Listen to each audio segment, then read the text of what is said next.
Villamar. I'm a bruja, curandera, psychic, tarot reader, and also medium. I didn't know I was a medium until spirit started coming into my readings as I was reading people. So yeah, it's like an extra talent that I've developed through the years. Can you go on and tell us a little bit about what a curandera is as opposed to a bruja? Of course. A curandera is a healer. A lot of brujas are healers. Now, a bruja is a Spanish term for a witch, but a curandera actually focuses on the healing of people with herbs, with prayer, a lot of energy work. Awesome. So one of the things I want to start out with to help baby witches like myself is just sort of dive in it in like a very basic bitch kind of like bare bones. What is witchcraft? What does it mean to be a witch, and what does it mean to do witchcraft? Okay, so with me, I'm a natural witch. So I actually was born with it. Very strange and odd. From the time I was in my mother's stomach, she was like 8 months pregnant and had an encounter where a white owl actually came and fluttered her stomach. And she totally freaked out when it was happening, but afterwards she had a feeling of peace. And it told her that this baby was going to be something special. And from the time I was born to now, I always had like a white owl with me at night. It's like my spirit guide, my totem. So I believe everybody has magic. Some people are born with it. Others need to tap into it. So what you need to do is just tune into yourself through like meditation. Find your affinity to nature, to creatures. Find your totems, to plants, to trees. Listen to them. They will talk to you. They'll talk to your soul. And little by little, your true witch will start coming out. To start baby steps. Doing little spells, little spells for work to make the day go good, little spells like when your car doesn't want to start or something. And what you do is everything is intention. So every intention has energy. That's why it's really important that you only use your power for good, because your energy and your intention can be very powerful. And if you ever, are mad, you need to keep yourself in check and don't let yourself use that energy, because basically all hell will break loose. Even when you meet somebody, if you like them, right away there's this bond, this energy bond, this kinship, this friendship. And a lot of times if somebody rubs you the wrong way for some reason, there is that bad energy, and that's usually when I start to do like limpias, because that energy gets on you and it's like bad juju. It's like the yuckies. And that's when you get headaches, you don't feel good, things just aren't going right, because your energy is not flowing correctly, because you got some bad vibe on you. Everything is energy, always putting out positive, and just being in tune mostly with nature. And I think that's a problem with the world right now, is everybody is trying to do technology, and we've moved so far away from nature. We were given everything in this world, things that we needed to survive, the plants, the trees, and we've just gone like totally away from that. And I think there is a time that I believe is now where all the healers, the witches are coming together to heal the earth, to heal each other, and to make things right again. I like that. So you mentioned the word limpias. For people who aren't familiar with it, can you explain a little bit as to what that means? Yeah, limpia is a Spanish word for cleansing. It's just like an energy cleansing. Different tribes, different cultures do it different. My background is actually Taino, which is a Caribbean tribe, Aztec, and Cherokee. So I've developed my own way of doing it. I kind of mix it all together. So when I do a limpia, I actually even have some the Tibetan bowl. I don't know if you guys are familiar with the Tibetan bowl. Yeah. And I'll have the person stand in front of me, facing me, and I'll run a diagnostic, kind of like the mechanic does when you take your vehicle. So I have the person standing in front of me, and I work a lot with the chakras, your 7 energy channels, your chakras. And I start from the very top, the crown, and I'm bringing the bowl through every chakra. And I've tuned my ear to where if the sound, the pitch isn't right, the energy's not flowing. I did this one gal, and I'm like, do you have any thyroid problems? Any hair loss, any menstrual problems, weight gain, weight loss? She's like, you know what? I've been like really tired, and yeah, well, that's happening. And I'm like, you know what? Have your doctor just check your thyroid. So I never tell somebody, oh, this is what you have medically wrong, because I am not a medical doctor. I can suggest what people should have their doctor look at. And she comes back a week later, she's like, oh my gosh, yeah, they gave me thyroid medicine and I'm okay now. So I was able to realize that her throat chakra was blocked. And that's how I determined that was the issue. I can determine tummy problems with the stomach chakra if that energy is not flowing, menstrual problems if the root chakra is not flowing. It's really neat and it's really easy. So we do that. And then what I do is I use my drum, which I made myself. And this was from a buffalo that was actually on an Indian reservation, and the meat went back to the reservation to feed everybody. And then the skin is what I made my drum with. So again, it's back to nature, and you don't abuse nature. When you take something, you get it back. So what I do with the drum is, say the person is having, migraines, and I'll start beating the drum around that area, and you feel the vibration. And what I'm trying to do is knock that energy back into flowing. So that's one of the first things I'll do. Then I'll take my sage and my Palo Santo, also known as holy wood, and I'll do an incense thing and just smudge the person from head to toe in a circular motion clockwise. And then after that, I take my egg. So usually I'll have the person pick their egg. The best thing is if you can get eggs from a black chicken. So one of my sources was in Stockton, but he doesn't have chickens anymore. So sometimes you just have to make do with what you have. But it's always best if you can get them from a black chicken, because the black chicken will absorb the negativity even more. So I take my egg. I usually have the client pick their egg. That way they're in tune with it. And what I do, the end that has the pointiest side, I'll put a red cross on it, with a red Sharpie or a red pen or even lipstick if I don't have something.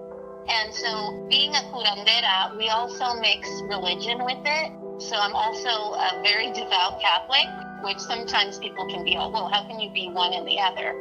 Well, that's what I am. I'm a little bit of everything. So what I do is I say the blood Christ, and I put my little cross on the pointy end of the egg. And then I start rubbing the person in crosses. I start with the top of their head, their forehead, their face, the back of the head, the throat, the arms, the back of the arms, the torso, the legs, the bottom of the feet, the inside of the hands. And while I'm doing this, I'm reciting Catholic prayers, usually the Magnificat, which is very powerful, or the Canticle of St. Nicholas, which is another very powerful one. And then when I'm done with that, I'll have a clear glass filled with water, regular water, and then I add a little bit of holy water to it. And then what I do is I break the egg. And then in the egg, you'll see all the stuff that was removed. You'll see, depending on what the malady is, you can have a lot of bubbles, you can have an eye in it, you can have different things depending on what's going on. And then I can actually read the egg. So I can tell you where it came from, and also that opportunity I can do some divination and tell you a little bit about your future. And I can also tell you if any of your deceased loved ones have made an apparition and what they want to tell you. So after we do that, I take my pirul, which is actually pepper tree, and I get the big bunch of it, and it's sprinkled with holy water and also a little bit of essential oils like protection oil or attraction oil, whatever they want going on in their life. And I will start just smacking the heck out of them as they're turning in a circle clockwise. We always do clockwise because that's positivity. And then afterwards, they just kind of stand there, and then I tell them, you're probably going to feel really light right now because all that bad energy's been removed. And I advise them to have a really good meal with lots of carbs, and usually they will sleep really good that night. And oh my gosh, people get so hooked on limpias because it makes you feel really, really good. It's like a detox, an energy detox. And that's the way that I do my limpias. I sometimes tell people, I was like, you can come over to my house and I'll beat you with some plants. Yeah. Absolutely. I think that's one thing too that people like common misconception of like, you know, how can you be both? Well, a lot of practices in different sects of Christianity are very ritualistic and magical. And a lot of what I found out in a lot of hoodoo religions, the 23rd Psalms is used a lot because that's supposed to be a book of spells. Absolutely. Psalms are used every day. Most of my healing spells come from the book of Psalms.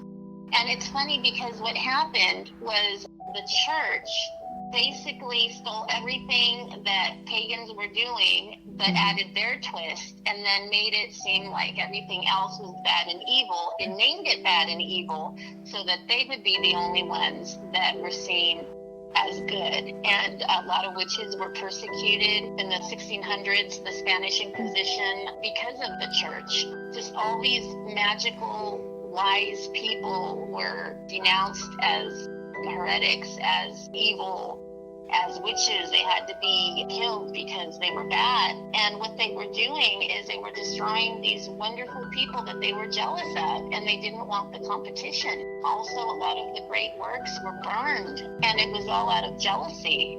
Yeah. Go on. Oh no, I was just taking that in. I was just like, something that's just like everybody knows, but at the same time, you're just like, God fucking damn. Mm-hmm. It hurts. Yeah, like Christmas, that was, Yule. Yeah.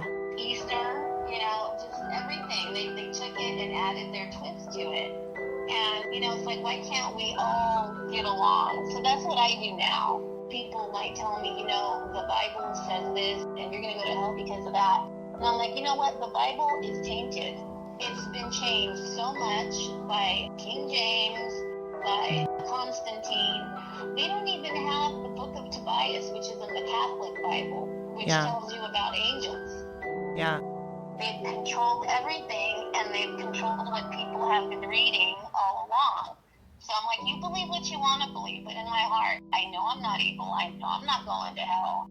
Mm-hmm. What I do with purpose for the better of all. It's funny that you mentioned that. Is we actually dove a little bit into that a few weeks ago when we were doing research on demons, especially in the Catholic sense. And we actually saw a lot of that. I pulled up a lot of stuff that was in the Jewish Bible. Book of Solomon? Yeah. That we're talking about? Yeah, just a lot of stuff that was omitted.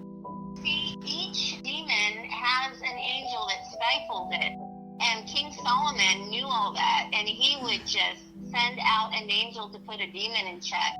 And all that should be knowledge to everybody. That's why the Solomon seals and things to do with King Solomon are magical, but they're so secret. It's like a secret knowledge.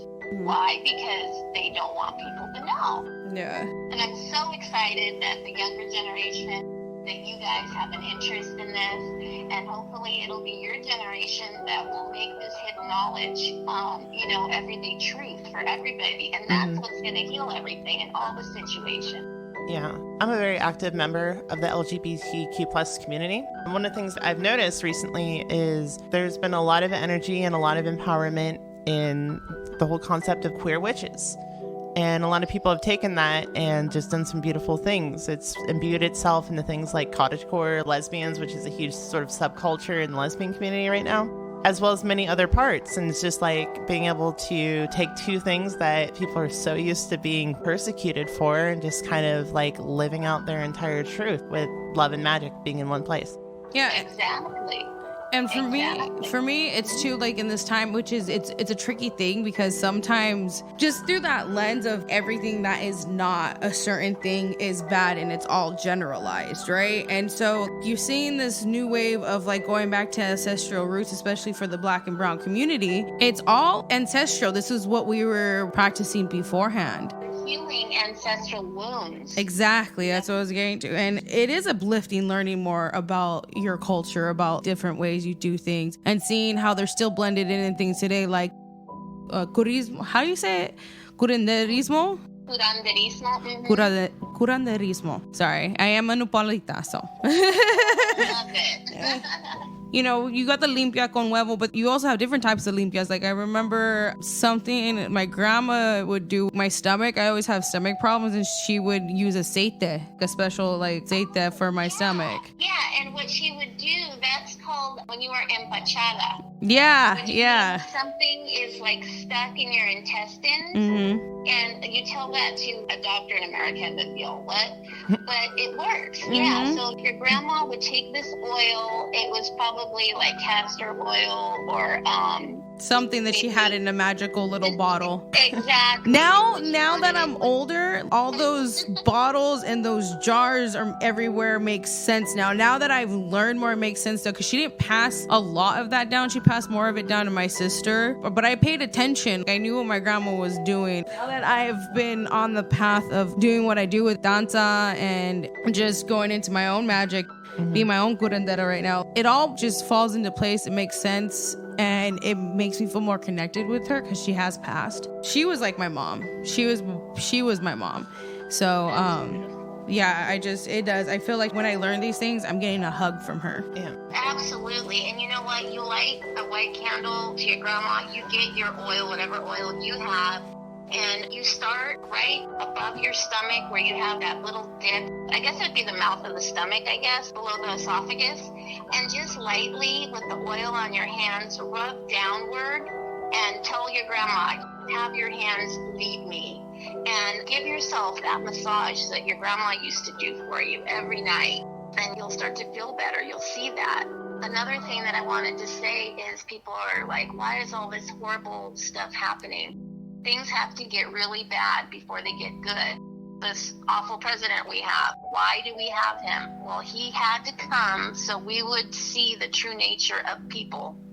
Now we know who the racists are. Now we know everyone's true colors. And now we can start healing and start educating. A lot of that, racism is ignorance and fear. They fear what they don't know because they're uneducated in other cultures. Well, let's start teaching it in school. Start teaching about different cultures in school. Start teaching about the things that happened to the Blacks, to the Native Americans, to the indigenous, all the wrongs that were done by the white man. But they won't say it because it'll make them look really bad. And so all this has to change because what's happening in our world is a mirror of what's happening with the schools, the children. How do you expect them to grow up and be successful and empowered people if from the get-go you're not educating them correctly? You're making them feel like they're less than others because they're not a certain color or wealth status.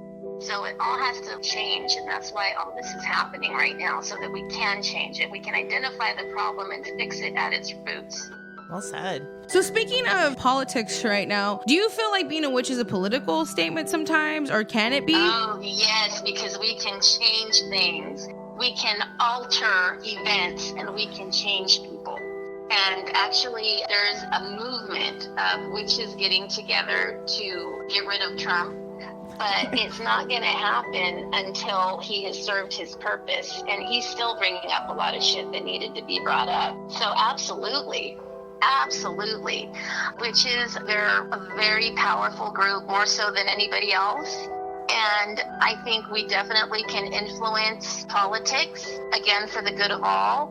And I think we need a witch to be president. That would be nice. Personally, what I think is just the fact that you're standing up and you're going back to your ancestral roots or you're standing up for basically as a witch saying, I embody these things, I embody things that are outside of the norm in your world. I think just by being a witch and declaring yourself a witch, you're already in an act of defiance and rebellion against to the status quo because of how much it's been repressed. It's also the repression of feminine energy highly and mainly. And it's not to say that masculine energy doesn't have its own magical purposes and has been suppressed as well. It's been curtailed and suppressed to benefit a certain amount of people, a certain selection of people, and by that, all feminine energy has been suffered. And it's honestly, in my opinion, it's deplenished masculine energy because again, it's cutting off part of their limbs.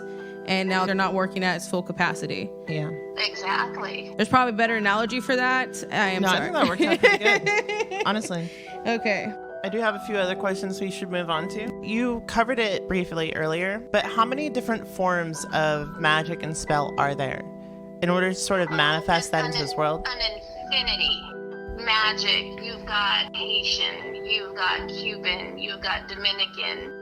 You've got a yerba, you have voodoo, you got hoodoo, you have santeria, you have black magic, white magic, you've got angel magic. I mean, I could go on and on and on. When I think of magic, I think of the eternity symbol and the infinity symbol. It's everywhere and anywhere. Whatever you can imagine is magic.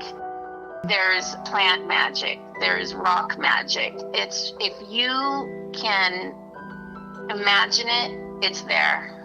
Do you think it's all just like manifestation of the same energies and powers?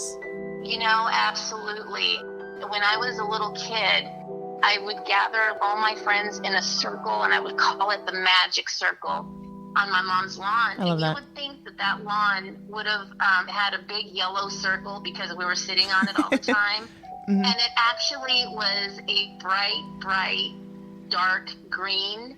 It actually flourished where we sat down. And to this day, that circle is still in her yard, on her grass. Oh, wow.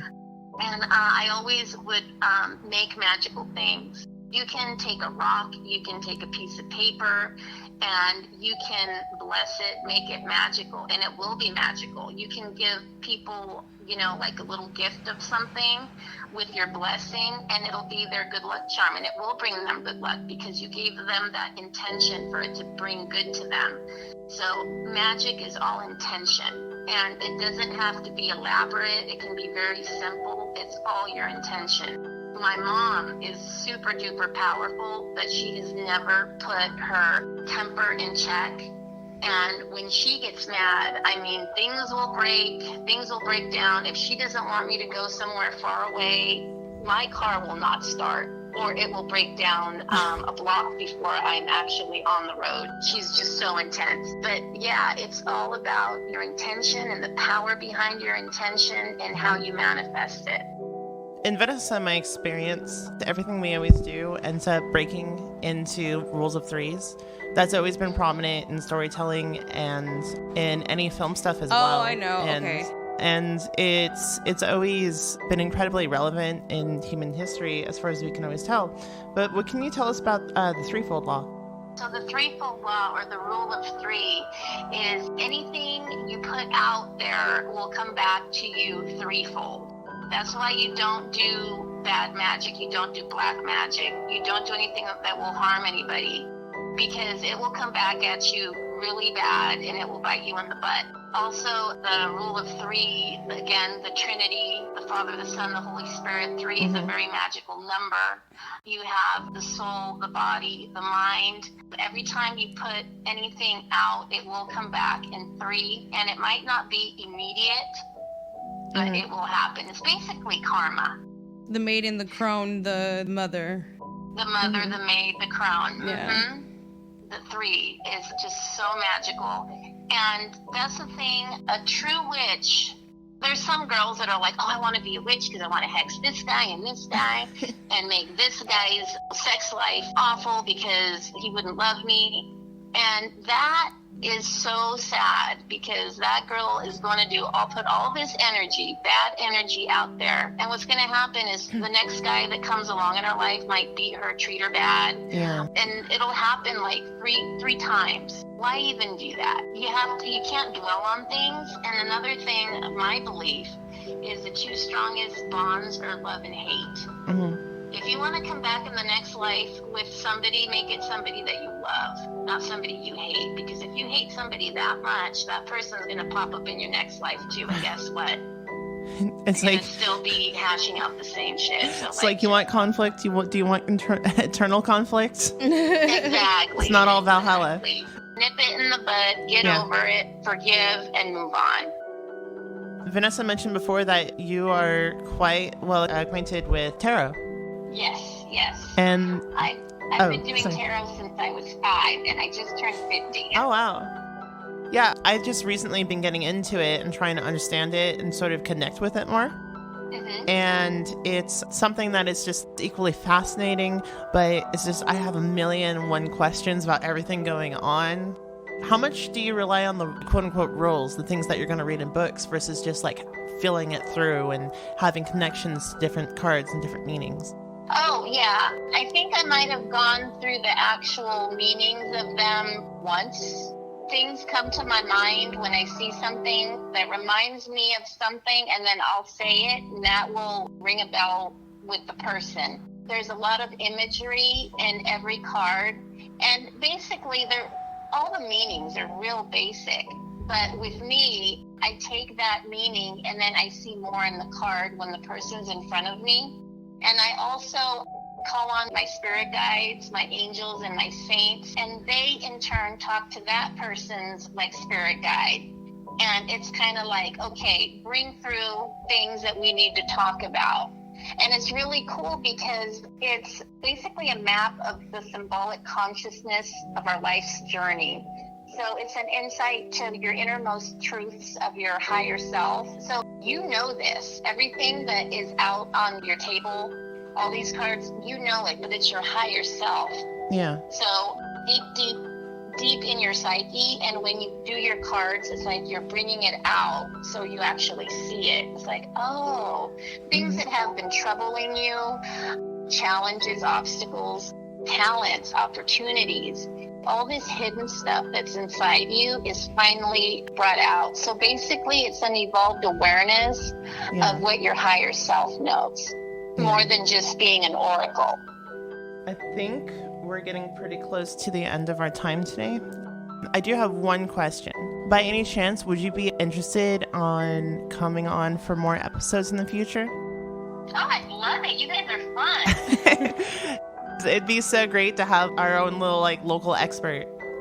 Yeah, absolutely. Awesome. I'm excited. And did you have any plugs that you wanted to do? Yeah, I'm called Fortuna del Valle, Curanderas. We do spiritual healing, aura cleansing, tarot card reading, all things mystical. And a shout out to Mystic Portals, Marian Oldenhage, a really wonderful shamanic priestess, very dear friend of mine, and all my magical peeps out there.